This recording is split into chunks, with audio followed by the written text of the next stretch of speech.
So this is a German school atlas. This is curious, these pages sort of laminated into the inner page here. I don't know if this was done by, it might have been done by somebody who owned this. It doesn't look like it was published this way. But it's a German school atlas with, looks like 20 maps from 1838, published in Gotha, which interestingly is the same place where August Petermann lived.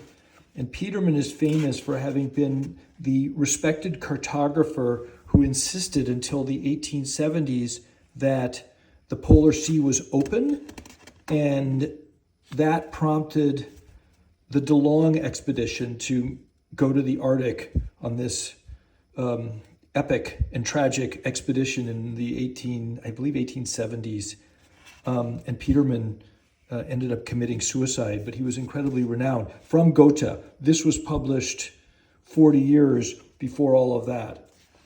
A star map in here, some geography, math about the movement of the sun and whatnot. An interesting map of the world, double globular, with Australia getting its own thing, which I think reflects the fact that, you know, Australia had still been discovered fairly recently at this point in time. And here's a Mercator kind of map of the world. Europe, France, sorry, that was Spain, France, Italy. It's a wonderful, beautiful atlas, colored by political boundaries, with hachures for the hilly areas. Sweden and Norway. Denmark gets its own map. What do we got here? Northern Europe. And Germany. There's some interesting, here's more Germany, like interesting framings going on here. Here's Switzerland, and looks like the Bavarian Black Forest area.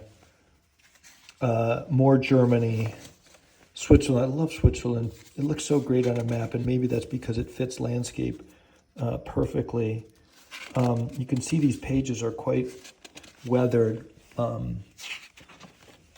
United States, interesting. This is 1833, Missouri Territory, and maybe we've got the 1838 map coming up, because there's another one coming up.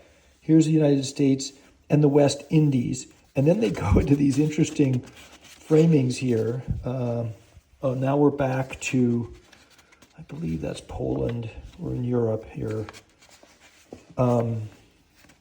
Turkey and Greece, Asia, the East Indies, Ost-Indien, Africa. So then they jump to Africa, and it gets one page here for everything. Now we're back to America and Canada, and I can't figure out how this is different from the one that we just looked at. We'll have to study that some more. But, you know, 1833, pre-Civil War.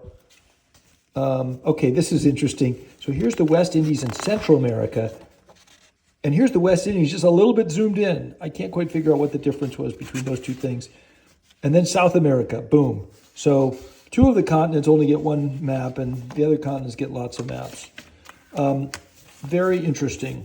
Love that connection to Gotha and the book that was written by my buddy Hampton Sides called In the Kingdom of Ice. So nice to have an atlas that touches on, predates that, frankly, by 40 years. I'll have to send this. Hampton, I hope you appreciate this. Okay.